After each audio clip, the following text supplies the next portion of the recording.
اچھا، اجتماعی زندگی کے اصولوں کے حوالے سے جو قرآن رہنمائی ہمیں فراہم کرتا ہے وہ کیا ہے بنیادی طور پر؟ چونکہ اجتماعی زندگی میں بہت سارے مسائل ہیں کہ جو ہمارے سامنے بھی ہیں اور پس پردہ بہت کچھ ہے نظر آتے ہیں. کیا اصول قرآن جو رہنما اصول دیتا ہے ہمیں، فرمائیے گا.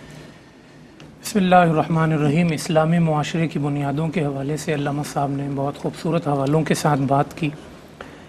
اسلام کا جو اجتماعی معاشرتی نظام ہے اس کے حوالے سے پہلی بات تو یہ ذہن میں رکھنی چاہیے کہ کوئی بھی شخص جو ہے اگر وہ یہ کہتا ہے کہ جی دین کی تشریح میں یہ کرتا ہوں یا دین کی وضاحت میں یہ کرتا ہوں کہ میں کسی خانقاہ میں الگ ہو کے بیٹھ جاؤں، میں کسی غار میں الگ ہو کے بیٹھ جاؤں، میں بندوں سے جتنا دور ہوتا رہوں گا خدا سے اتنا قریب ہوتا رہوں گا اور کٹ کے اپنی زندگی گزار لوں، تو یہ کسی دین کی تشریح نہیں ہے. ہمارے پیارے دین اسلام کی تشریح اور تفسیر یہ ہے کہ دین نام ہے اجتماعی نظام حیات کا. واہ. پورے اجتماعی نظام حیات کا اگر آپ خلاصہ کریں گے تو وہ شکل بنے گی دین کی. واہ واہ. یہ دین کی تشریح ہے کہ آپ نے اپنی صلاحیتوں کو اجتماعی نظام کے لیے وقف کر دیا. کیا بات. پورے معاشرے کی تعمیر کے لیے آپ نے اپنی صلاحیت کو اس میں داخل کر دینا.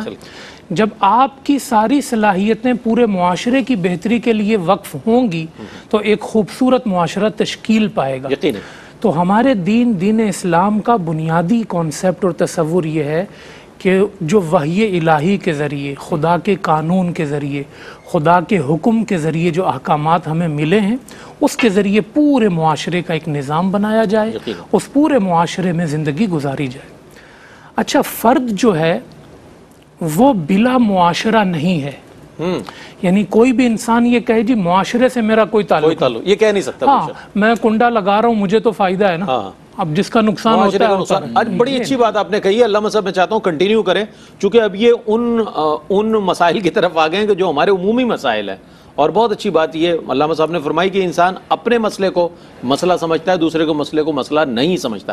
ایک مختصر سا وقفہ ہے، وقفے کے بعد لوٹیں گے تو انشاءاللہ علامہ حافظ اویس احمد صاحب جو ہے اپنے جواب کو مکمل فرمائیں گے. ہمارے ساتھ رہیے گا.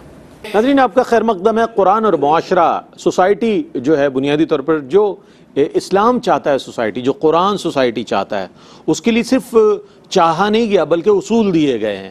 اور وہ اصول کے جو بہت سنہری اصول ہیں جن اصولوں کو آپ عہد نبوی میں دیکھ سکتے ہیں، جن اصولوں کو عہد خلفائے راشدین المہدیین میں دیکھ سکتے ہیں، وہ اصول ہیں بڑے ہی روشن اصول ہیں. اگر ان پر گامزن رہا جائے، ان کے حوالے سے علامہ صاحب میں چاہتا ہوں کہ اپنے جواب کو مکمل فرمائیں گے تو آپ پر ضرور مستحضر ہو جائے گی وہ چیزیں. تو میں عرض یہ کر رہا تھا کہ دیکھیں جو فرد ہے وہ بلا معاشرہ نہیں ہے. بالکل. ایک انسان اپنی اغراض و مقاصد کے لیے بیٹھا ہو اور معاشرے سے کٹ جائے کہ جی معاشرہ جیسا بھی ہوتا ہے مجھے اپنی منفعت عزیز ہے، یہ نہیں. اچھا، معاشرہ بلا فرد بھی نہیں ہے. یعنی ایک معاشرہ پروان چڑھ رہا ہو تو معاشرہ کوئی مقصود بھی ذات نہیں ہے. معاشرے کی بھلائی بھی فرد کی بھلائی میں ہے. معاشرہ بھی اس وقت قابل قبول ہے جب وہ کسی فرد کو پروان چڑھا رہا ہو. اسی لیے آپ صلی اللہ علیہ وسلم نے فرمایا نا کہ جس کی ذمہ داری میں حکومت دی گئی، جو صاحب حکومت ہے، اگر کسی کے ساتھ ظلم ہوا تو قیامت کے دن خدا اس سے پوچھے گا. بالکل. کیونکہ وہ معاشرے کی سربراہی میں ہے. تو ایک فرد جو ہے وہ معاشرے کے لیے کام کرے اور پورا معاشرہ ہر فرد کے لیے کام کرے. بالکل. اس طریقے پر آپ خدا کے حکم کو اس معاشرے میں نافذ کر کے آگے بڑھ سکتے ہیں. قرآن کریم نے اسی لیے اجتماعیت کے بغیر بات ہی نہیں کی ہے. کیا بات. وَاعْتَصِمُوا بِحَبْلِ اللَّهِ جَمِيعًا وَلَا تَفَرَّقُوا. بھائی الگ الگ ہونا ہمیں برداشت ہی نہیں ہے کہیں پہ بھی. نہ ہم تمہیں مسجد میں علیحدہ دیکھیں گے، نہ بیت اللہ میں علیحدہ دیکھیں گے. کسی معاملے میں کہیں پر مسلمان کو مسلمان کے ساتھ جوڑ دیا ہے، معاشرے کو، ہر فرد کو دوسرے فرد کے ساتھ جوڑا ہے. حتیٰ کہ قرآن نے لوگوں کو مخاطب کرنے کے لیے لفظ کیا چنا ہے؟ یا ایھا الذین آمنوا. آمنوا کی پہلی اکائی محمد عربی صلی اللہ علیہ وسلم اور آخری اکائی قیامت کا جو آخری فرد ہے سارے آمنو میں داخل ہے. کیا بات. یعنی یوں بھی کہا جا سکتا تھا اے نبی کے صحابہ. یعنی پھر وہ زمانہ مخصوص ہو جاتا. رب نے کہا نہیں، میں نے جوڑا تمام ایمان والے، یہ یہاں سے لے کے یہاں اول آخر ہم نے جمع کر دی ہے۔ واہ واہ، یا ایھا الذین آمنوا، کتنی جامعیت ہے اس میں، اس لفظ میں بھی۔ جی واہ واہ، آپ یہ دیکھیں قرآن کریم میں ہمیں جتنی دعائیں سکھائی گئی ہیں، یعنی اللہ بندے سے مخاطب ہے تو اجتماعی، اقیموا الصلاۃ، نماز پڑھو، روزہ رکھو، جو بھی حکم ہے اجتماعی۔ کیا بات، اچھا بندہ جب اللہ تک پہنچے گا نا، دعائیں بھی اجتماعی سکھائی ہیں، فاغفر لنا ورحمنا واجعلنا، بندے تو اپنی بات نہیں کرنا مجھ سے، پورے معاشرے کی بات کرنا۔ تو قرآن کریم نے ایک معاشرے کو بڑی اہمیت دی ہے، اور معاشرتی اقدار کو مل جل کے رہنے کو بڑی اہمیت دی ہے، اور پھر اس کے سارے اصول بتائیں۔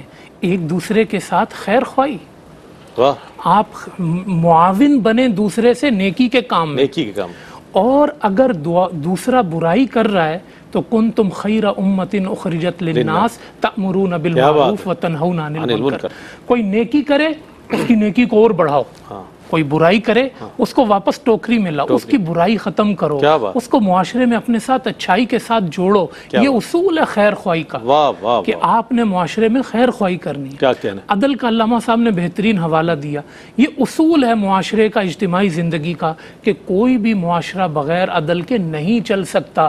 ان اللہ یأمر بالعدل، اللہ عدل کا حکم دے، عدل کا حکم کرو، ظلم کا عدل پر آگے کہتا ہے میں خود بھی ظلم نہیں کرتا بندوں پہ، خالق ہو کے، اور اس کو پسند بھی نہیں کرتا، اور نہ بندوں کے لیے اس کو پسند کرتا۔ اور میرا اصول معاشرے کے لیے کیا ہے؟ ان اللہ یأمر بالعدل والاحسان، احسان بھی، لوگوں پہ احسان، صرف عدل کافی نہیں ہے، اس کے ساتھ احسان۔ عدل تو یہ ہے نا جی پورا دینا، اور احسان یہ ہے کہ دل کھول کے دینا۔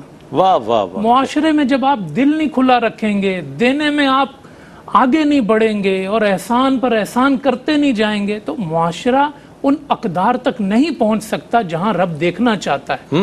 تو عدل و احسان کے ساتھ، خیر خواہی کے ساتھ آپس میں جڑ کے، آخر میں بس میں یہ عرض کروں گا، اجتماعی سوچ بڑی ضروری ہے۔ ہمارے ہاں جو ہے نا، اگر آپ لائن میں کسی چیز میں لگ رہے ہیں، آپ کو اچھا نہیں لگے گا۔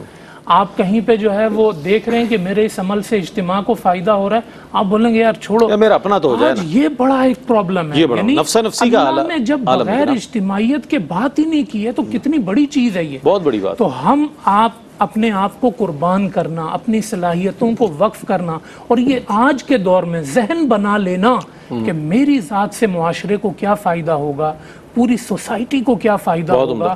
آپ کہیں فلیٹس میں رہ رہے ہیں، میرے عمل سے سارے منزل والوں کو کیا فائدہ ہوگا، میں محلے میں رہ رہا ہوں، میرے عمل سے پورے محلے کو کیا فائدہ ہوگا۔ ایک پانی کی ٹوٹی کھلی ہوئی ہے، یہ پانی زیادہ بہ جائے گا تو اہل محلہ کو کیا نقصان ہوگا، میری لائٹ جلتی رہ جاتی ہے، بظاہر بڑی معمولی باتیں ہیں، بظاہر بہت چھوٹی باتیں، لیکن کتنی بڑی بات ہے، کتنا بڑا پیغام ہے معاشرہ۔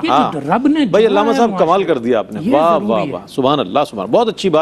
ہم نے اجتماعیت کے حوالے سے اصول قرآن نے جو دیے ہیں وہ اس کے حوالے سے بات کی، علامہ صاحب نے ان دعاؤں کا بھی تذکرہ کر دیا کہ اس میں بھی اجتماعیت نظر آ رہی ہے، جو قرآن نے ہمیں دعائیں جو ہمیں سکھائی ہیں۔